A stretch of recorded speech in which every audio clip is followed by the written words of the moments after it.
The city was alive with sound and motion, but she could not hear any of it. She walked through the crowded streets, her hands tucked into the pockets of her worn coat,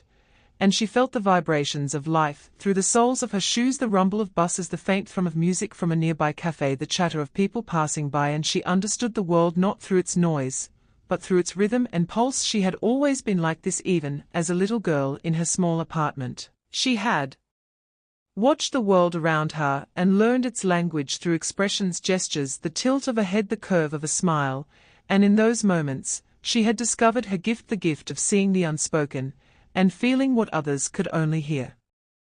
Her mother had been her first teacher, a woman with tired eyes and a soft voice that she could not hear, but could see and feel through trembling lips and the gentle movements of her hands. She remembered the nights when her mother would place her small hand on her throat and hum vibrations into her palm until she could feel the pitch, the tone, the emotion, and it was in those moments that she had begun to understand that sound was not just noise, it was life, it was the shape of air moving, it was the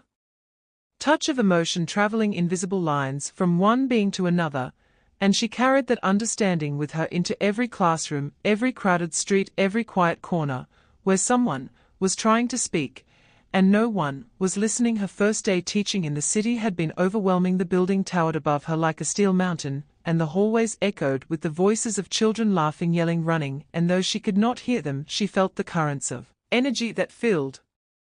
the space, and she knew immediately that this was where she belonged, here in the chaos, in the motion, in the human tide, that she could read like an open book. She could feel the subtle shifts, the micro-expressions, the way a frown would crease a forehead, or a foot would tap nervously on the floor. She could read what others said without sound, and she could teach others to do the same. Her classroom was small, but warm, the walls lined with posters, bright colors, and inspirational quotes that she had chosen with care. She could not hear the papers rustling, or the pencil scratching against the desk, but she could see the movement of hands, the way a student's eyes would dart toward hers when they needed guidance, the way a shoulder would slump when they were discouraged, the way a fist would clench when frustration bubbled, and she had learned to respond with gestures, expressions, and touch that could reach deeper than words. She began each day with a silent greeting, a smile, a nod, a wave of her hand, and the students learned quickly that in this room, they did not need to raise their voices to be heard, they needed only to look and feel and understand. There was one student in particular who captured her attention, a boy named Eli, who had a permanent scowl etched onto his face, and eyes that flickered with anger and fear. He spoke little,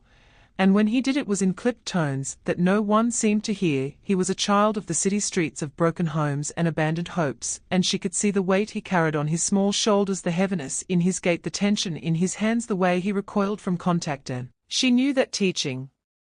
him would require more than lessons. It would require trust, patience, and the quiet language of empathy. She began to spend extra time with him after school, showing him how to use his hands to express what he could not say, how to write his emotions into shapes and lines, how to let his body speak what his voice could not. The weeks turned into months, and the city moved around them, but inside her classroom a different rhythm existed, a rhythm of understanding, connection, and silent conversation. Eli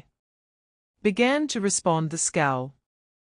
softened into concentration, the eyes brightened with curiosity, the hands relaxed and stretched into gestures of communication. He learned not only to understand her but to see the world through her perception, a world where sound was replaced by sight and feeling, where silence was not emptiness, but full of meaning and potential. And with each day the bond between teacher and student deepened, a bond that transcended words, transcended sound, transcended all the barriers the city had built around them.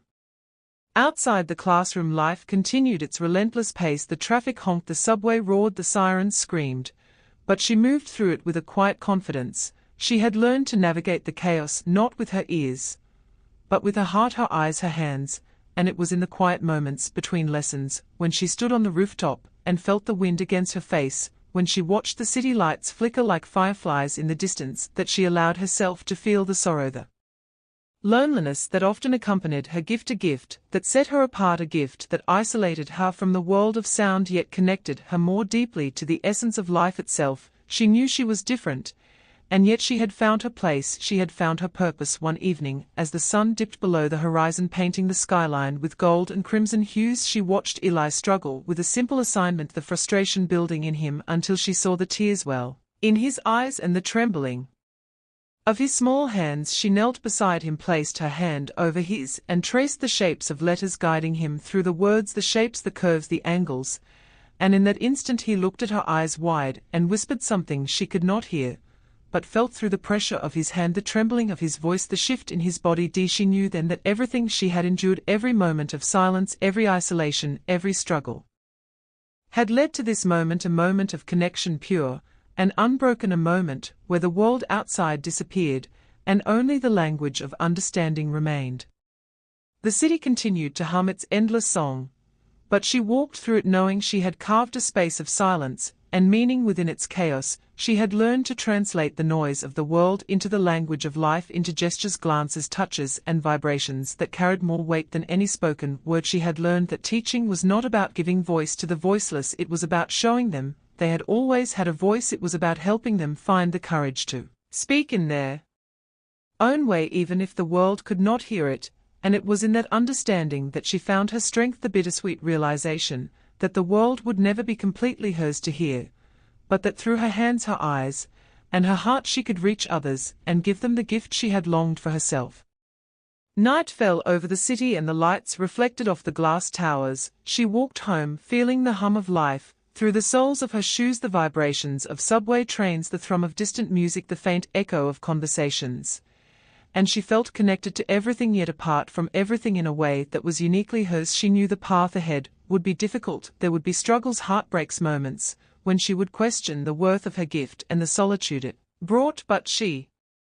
also knew the power of what she carried within her, the ability to bridge worlds without a single spoken word, the ability to awaken voices in others that they did not know existed, the ability to turn silence into song and pain into understanding. And as she climbed the steps to her small apartment, she looked out over the city skyline and allowed herself a small smile, for tomorrow was another day, another opportunity to teach, to reach, to touch the lives of children like Eli, and to continue the work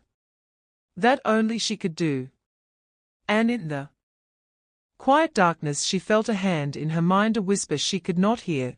but could feel, and it told her that even in the world of noise and chaos there were spaces of silence waiting to be filled with meaning, that even in the absence of sound one could speak the deepest truths, and that her journey was only beginning, that the city would challenge her, test her, push her to limits she had never imagined, and yet through it all she would persevere, for she had learned the secret that sound was not necessary for voice, that the heart could speak louder than any trumpet, and that in teaching others to find their voice she had discovered her own in the stillness of the world. The next morning the city awakened with the usual clamor, but she moved through it like a shadow of calm among the rushing feet and honking horns. She carried the memory of Eli's small hand trembling in hers, the whisper she could not hear, but felt in her bones, and she knew that teaching him had opened a door not only for him but for herself. She arrived at the school early, the halls empty except for the echo of her footsteps and the faint smell of chalk and dust, and she lingered for a moment in the stillness, feeling the pulse of the building, the vibrations of its foundation, as if the walls themselves remembered the lives they had witnessed, the children who had cried, laughed, learned, and struggled within them. And she felt a swell of both pride and sorrow, for she had become a part of that rhythm, a conductor in the silent symphony of human experience. When the students arrived, the classroom erupted into motion. She greeted each one with her gentle nod, her small gestures, and a glance that could calm the most restless soul. She noticed Eli lingering at the doorway, as always, his hands stuffed into his pockets, his eyes darting nervously, and she smiled softly, knowing that he would not speak aloud, but that his presence carried a weight of unspoken words. She gestured him forward, guided him to his seat, and began the lesson. In her silent way, drawing shapes and symbols in the air, tracing the letters with her hands, the children following her movements, mimicking her gestures. And she watched as understanding blossomed in their faces, the subtle shift in posture, the light in their eyes, the hesitant hands reaching to touch the air, as if they could grasp the invisible threads of communication she had woven. But the city outside was not as kind as the walls of her classroom. The world pressed in with its noise, its chaos, its relentless insistence that silence was weakness. She felt the pressure in her chest, the weight of expectations, the unspoken judgments from colleagues, parents, administrators, who could not understand why she did not hear, why she did not speak, why she seemed so separate from the world they inhabited, and yet she persisted, for she had learned that the deepest truths are often invisible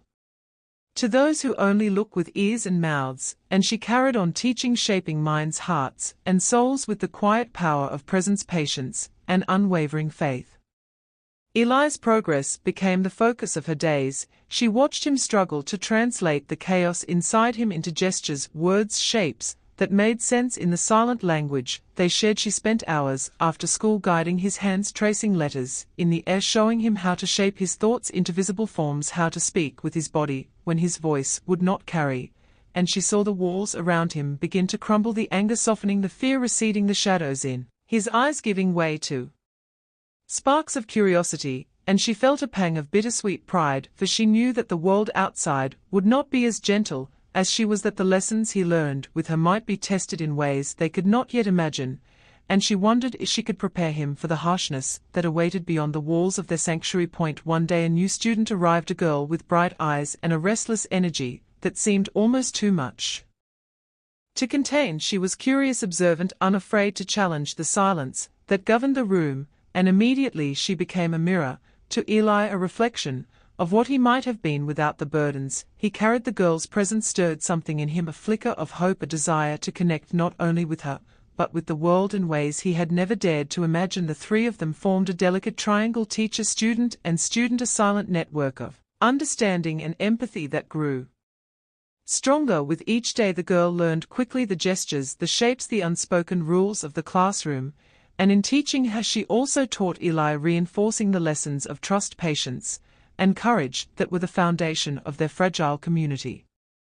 But life outside the classroom was encroaching. The city was unforgiving, the streets loud, the expectations high, the shadows long, and one afternoon the news came that shook her to her core. A proposal had been made to restructure the school, to cut programs considered non-essential, including hers, the silent classroom, the unique lessons, the sanctuary she had built for Eli, and the others were threatened to vanish under the cold logic of budgets and bureaucracy, and she felt a storm rise inside her, a mixture of fear, anger, helplessness, and determination. She could not let the world erase what she had created. She could not allow the children, who had begun to find their voices, to lose the fragile threads they had woven into the fabric of their lives, and she resolved to fight to preserve their sanctuary, no matter the cost. She spent nights drafting letters, emails, petitions, reaching out to parents, community members, organizations, anyone who would listen. She used every tool at her disposal, not her voice, but her presence, her conviction, her ability to convey urgency, passion, and desperation without words. She met with administrators using gestures, demonstrations, stories written in meticulous detail, and slowly she began to gather support. The parents who had once been indifferent began to see the value in her methods. The students themselves became advocates, using the silent language they had learned to show what they had gained, and she felt a surge of hope that maybe the city would recognize the power of her work, that maybe they would allow her classroom to continue to exist as a beacon of understanding and possibility in a world that often overlooked those who could not be heard. Meanwhile, Eli struggled with the pressures outside his safe space. He faced teasing in the hallways, ridicule from classmates who did not understand his gestures or his refusal to speak aloud. He felt torn between the world he was learning to navigate with her guidance and the chaotic reality of the city that demanded conformity and noise. And one evening she found him alone in the empty classroom, his hands shaking, his posture slumped, his eyes brimming with tears. She knelt beside him, placed her hand on his, and traced shapes in the air, slowly, patiently guiding him through the storm of emotions inside him. And in that moment he looked at her, and for the first time truly communicated without words the depth of his fear, the weight of his isolation, the desperate hope that she would not abandon him. And she felt her own heart break at the enormity of the love and responsibility she carried, and yet she knew that this was the crucible in which his voice would be forged. Days turned into weeks, and the city's rhythm pressed on. The proposal loomed over her head, the threat of losing everything she had built weighed on her every step, and she worked tirelessly to prepare Eli and the others for the possibility of loss, teaching them resilience, fortitude, and the unspoken courage to continue even when the world seemed to turn against them. She noticed changes in the children, small but profound moments of growth, understanding gestures that communicated not only information but empathy, solidarity, trust, and she realized that her work was not just about teaching the curriculum, it was about creating humans capable of love and connection, capable of carrying voices forward even when silence surrounded them. Then came the hearing, the room crowded with parents, teachers, administrators, city officials, and her heart raced as she stepped forward, her hands trembling slightly, not from fear, but from the weight of what was at stake. She demonstrated lessons, gestures, communication, shapes, tracing letters in the air, showing the profound transformations in the children, showing the courage of Eli, the confidence of the new girl, the unity that had grown silently in her classroom. And slowly the room shifted from skepticism to awe. The adults began to see not just a teacher, but a movement, a silent revolution that proved that connection, understanding, empathy could transcend sound, that silence was not emptiness, but a medium of expression powerful enough to change lives.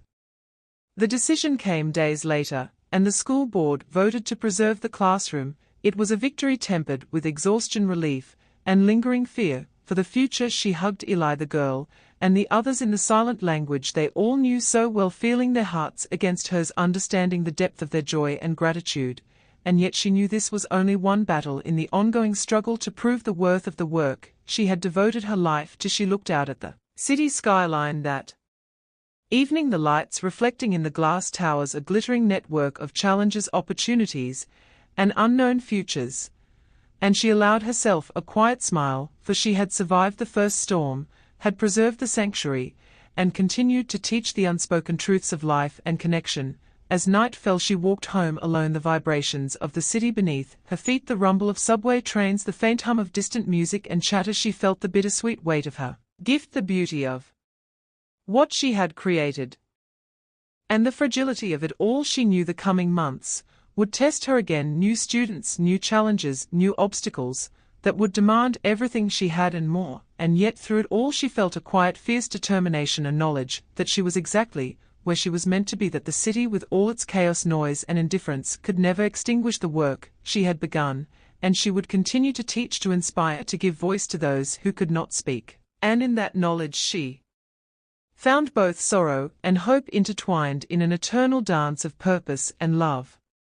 The weeks after the victory passed in a blur of lessons, gestures, and silent triumphs, yet the city outside remained relentless and indifferent. Her mornings began with the vibrations of the subway beneath her feet, the rush of traffic, and the faint roar of voices that she could not hear, but felt in her chest. The world was alive and demanding, and she moved through it carrying the weight of responsibility for her students, for the sanctuary she had carved amidst the chaos, and for the unspoken promise she had made to herself to give voice to those who had none. Eli continued to grow, but the shadows within him had not fully dissipated. There were nights when she would find him sitting alone on the rooftop of the school, watching the city lights blink like distant stars, his shoulders hunched, his hands clenching invisible fists,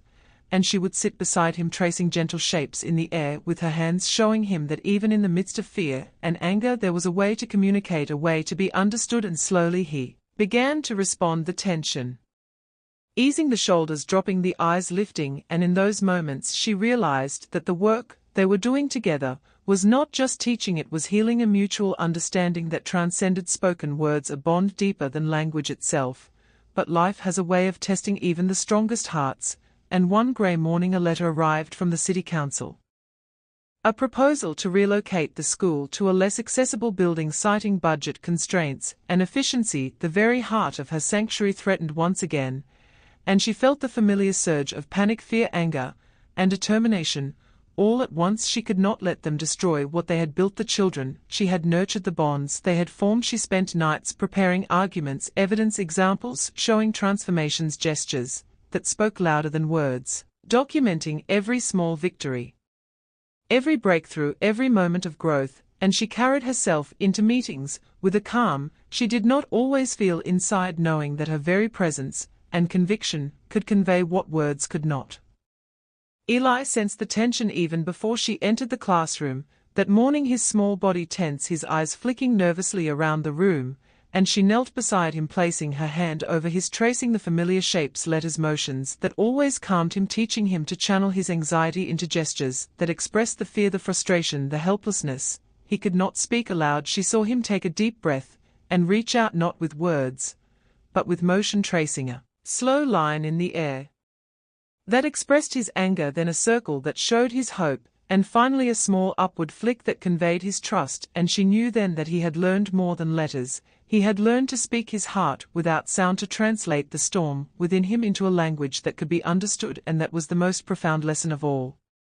The hearing day came, and the room was packed, more crowded than before. Parents, teachers, city officials, each waiting to see if the silent classroom could survive once again. She stood before them, guiding her students through their routines, gestures, tracing letters in the air, motions that conveyed understanding, empathy, courage, and hope, and the children performed flawlessly under her direction, Eli moving with precision, grace, and emotion, the new girl beside him.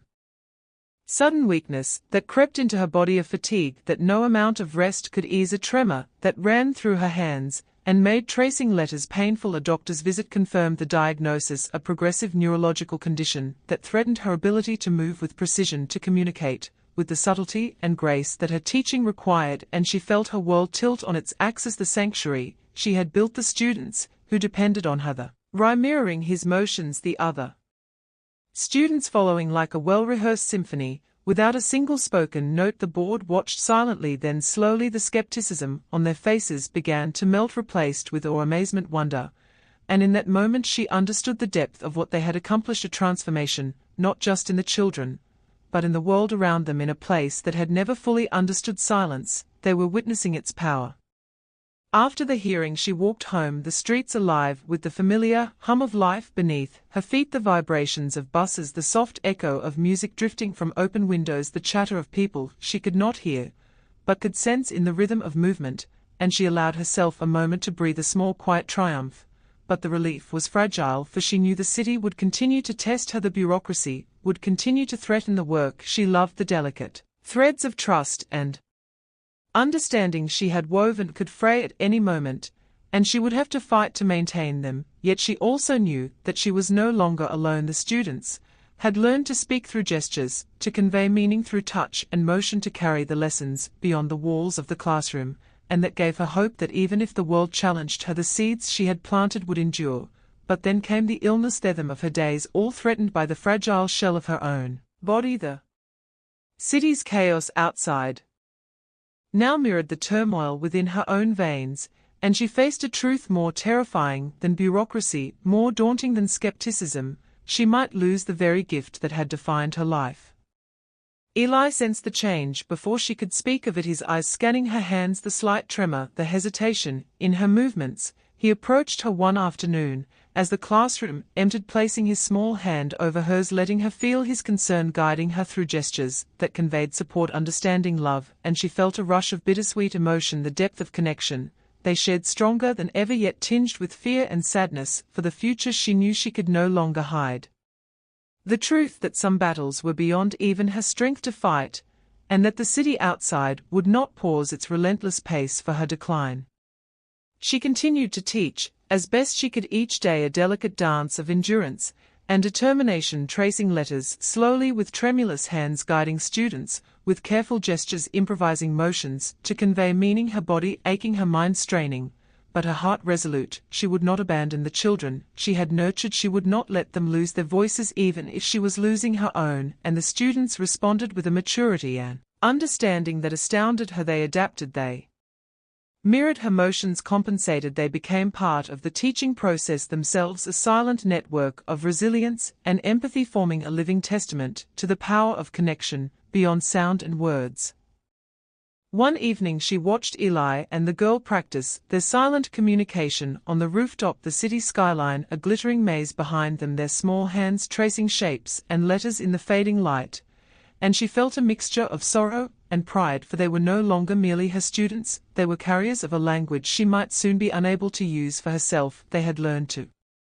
speak without sound, to feel without touch, to understand without words, and in that realization she understood the bittersweet truth of her journey, that even as her body failed, her spirit would endure in the lives she had touched and in the voices that would continue to rise from the silent language they had mastered. As night fell, she walked home alone, the vibrations of the city underfoot, the faint hum of conversations and music, the rumble of traffic, and she felt the weight of mortality pressing close, yet mingled with the enduring flame of purpose. She had discovered the meaning of life lay not in the sound one could make, but in the resonance one could leave in others, and she knew the coming days would be fraught with challenge, pain, and limitation, but also profound beauty, moments where gestures could convey more than words, moments where the silent symphony of human connection could triumph over weakness. And she resolved to continue walking this path, to teach, to touch, to inspire for as long as her body allowed, and to leave behind a legacy that would echo long after her hands could no longer trace letters in the air. The days grew heavier with each passing week, the tremor in her hands more pronounced, the exhaustion in her body harder to mask, yet she continued to move through the classroom as though nothing had changed, guiding students, tracing letters, shaping gestures, conveying meaning with a delicacy that defied the pain she felt inside, and the city outside continued its relentless pace, unaware of the silent struggle she carried within her bones. And yet in that struggle there was a beauty, a raw authenticity, that touched the children in ways words never could. They mirrored her determination, imitated her gestures, refined their own silent expressions, and she watched with a mix of awe and sorrow as the seeds she had planted began to blossom beyond the limits of her own strength. Eli became her anchor, as well as her inspiration. He sensed her weakness, without a single word, his small hands reaching for hers, his gestures precise, patient, tender, and she felt both gratitude and heartbreak, for she knew that he was learning not just the lessons of language and communication,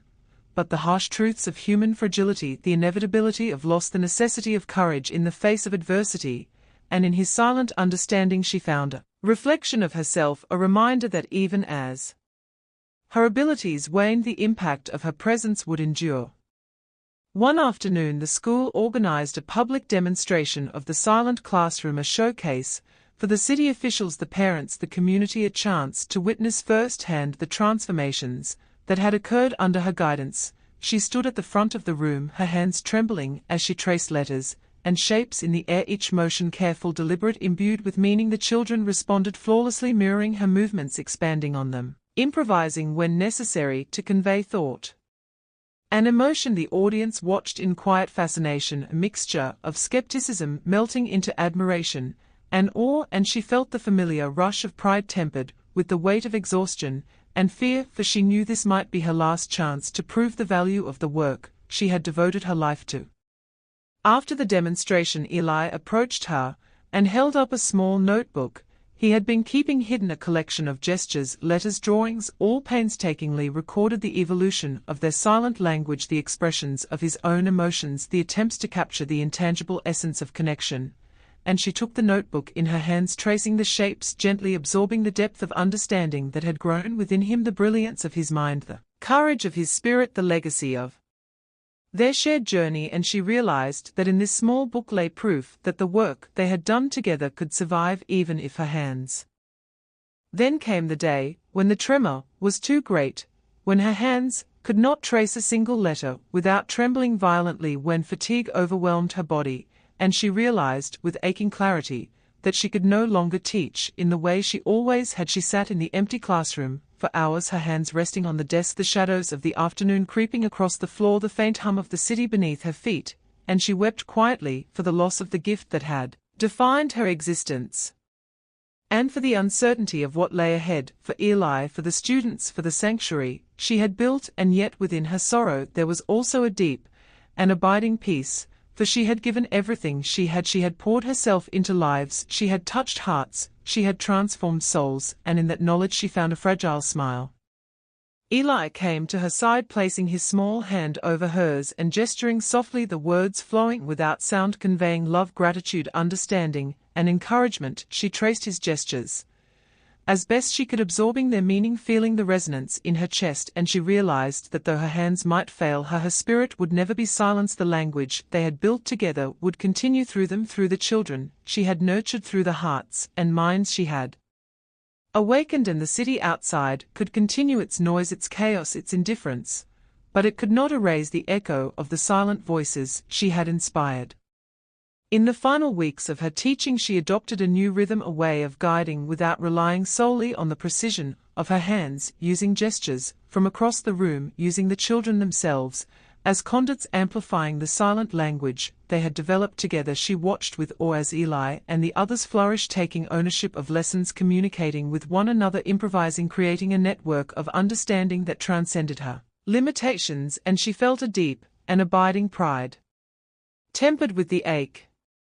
of loss, for the work she had begun would endure even as her own ability diminished, and she knew that the bittersweet nature of life itself was a lesson worth teaching. As the school year drew to a close, she led the children one last time through their final exercises, their motions a symphony of gestures, letters, shapes that carried the full weight of emotion, understanding, empathy, and connection. The city outside indifferent as ever, but within the classroom a sanctuary of silent voices persisted. The children moved with precision and grace, each one a testament to the power of persistence, courage, and love. And when she looked at Eli and the girl, she saw not only students, but carriers of a legacy, the echo of her work, and in that moment she understood that her voice had never truly belonged to her alone. It belonged to all those she had touched, all those who would continue to speak in silence long after her hands could no longer move. That evening she walked home beneath the glowing lights of the city skyline, feeling the vibrations of life beneath her feet, the distant rumble of traffic, the faint echoes of voices she could not hear, and she allowed herself to rest in the bittersweet satisfaction of what she had accomplished, the knowledge that the work of a lifetime had taken root, and that the seeds she had planted would grow in ways she could not foresee. And though the path ahead was uncertain, and her abilities limited, she felt a quiet, unshakable peace, knowing that she had given everything she could to create a world where silence could speak and voices could rise even in the absence of sound. The morning light streamed through the classroom windows, painting the walls with gold and soft shadows. She moved slowly across the room, her hands weaker than before, but her eyes bright with purpose. Today was different, the final day of the school year, culmination of months of struggle, triumph, and silent communication, a day that would mark both endings and beginnings. As the day drew to a close, she guided Eli to the rooftop one last time, the city stretching endlessly around them, lights flickering like distant stars, the air filled with a quiet hum of life, and she placed her hand over his, tracing the familiar shapes, letters, gestures, motions that conveyed love, understanding, and pride. He mirrored her gently, creating a loop of communication so profound it transcended words and sound, and she realized that this was the culmination of everything she had worked for. That the silent voice she had nurtured in him and the others would carry on into the world far beyond the confines of the classroom and her limitations. The tremor in her hands was now unavoidable, the fatigue in her body pressing close, yet she allowed herself to feel the depth of accomplishment, the beauty of what had been created, the lives transformed by patience, empathy, and courage. She watched Eli and the other students leave the classroom one by one, feeling the weight of endings and the lightness of beginnings, and she understood fully that her role had shifted from teacher to witness to the legacy of silent voices rising into the world. She had given them tools to speak, hearts to communicate, understanding to express love even where words were impossible, and she felt a quiet, unshakable joy in knowing that the impact of her life would continue. That evening she sat alone in the classroom, tracing letters slowly in the air one final time, letting her hands move as best they could, allowing the gestures to linger in the space, carrying the energy, the emotion, the unspoken truths that had filled the room for months. She breathed in the stillness, feeling the resonance of the students' voices in her chest, the echo of understanding, the pulse of connection, the knowledge that silence had become a language capable of transforming the human heart. And she allowed herself to rest, letting the bittersweet weight of accomplishment and loss settle gently around her. Eli returned to the room quietly, leaving a small notebook on her desk, a collection of the year's gestures, letters, drawings, notes, all carefully recorded, a testament to the silent symphony they had created together. He looked at her and raised a hand, tracing a simple circle up and down, a motion that conveyed love, gratitude, respect, and she felt it ripple through her body, a warmth, the resonance of final affirmation that everything she had given had been received, nurtured, and would continue to grow even without a guiding hand. As the sun set over the city, she walked home, slowly feeling the vibrations of life beneath her feet, the distant hum of traffic, the faint music drifting from open windows, the rhythm of the world moving around her, and she realized that though her body had limits, her spirit was limitless, that the silent voice she had cultivated would live in the hearts, minds, and hands of those she had touched, that even in loss there was hope, in endings there were beginnings, and in the bittersweet balance of life, she had found her purpose fulfilled. In the following weeks the classroom continued without her constant presence. Eli and the students took the lead, guiding new children in the silent language, tracing letters, gestures, motions, conveying empathy, understanding, courage, and connection. The legacy she had built became a living force, a quiet revolution that rippled through the school, through the city, through the hearts of all who encountered it, and she watched from afar, knowing that the work of her life had taken root beyond her own limitations, that the gift she had given would continue to blossom and grow, carrying forward the voices she had nurtured. On quiet nights she would stand on her apartment balcony, looking out over the city lights, feeling the subtle vibrations of life beneath her feet, sensing the pulse of the world around her. She knew that she had lived fully, given everything she could, loved deeply, taught tirelessly, and in the silent language she had cultivated, found an enduring connection to humanity that would never fade, the bittersweet ache of loss intertwined with the soaring hope of legacy, forming a tapestry of emotion, resilience, and beauty. And she allowed herself a small peaceful smile, for she had discovered that the true power of voice did not lie in sound, but in the courage to be understood and the ability to inspire others to carry that understanding forward.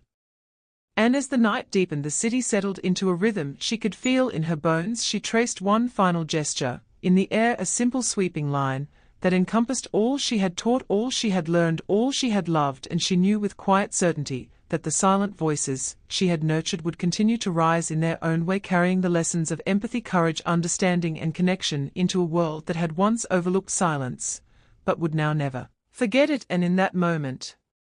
she rested her hands, let the city's pulse fill her chest, and allowed herself to feel the bittersweet beauty of a life lived fully and a legacy that would endure.